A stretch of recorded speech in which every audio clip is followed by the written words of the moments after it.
Pilu anak TKW di Indramayu cari ibunya yang tiba-tiba hilang di Uni Emirat Arab usai terima loker dari medsos.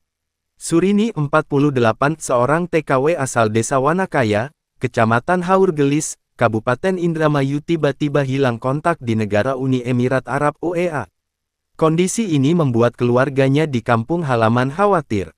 Terhitung sudah sekitar 4 bulan, Surini tidak ada kabar sejak ia diajak bekerja oleh temannya untuk melamar pekerjaan dari info lowongan kerja yang beredar di media sosial. Awalnya ada yang ngajakin kerja, teman satu kontrakan di sana, ada madam majikan, butuh 2 orang, saat itu ibu saya berangkat sama temannya, terus tidak ada kabar lagi, ujar anak Surini, Anissa, Selasa, tanggal 3 September tahun 2024. Anissa menceritakan, ia awalnya masih berpikir positif saat ibunya tidak ada kabar saat itu. Apalagi ibunya memang sudah lama bekerja di UEA,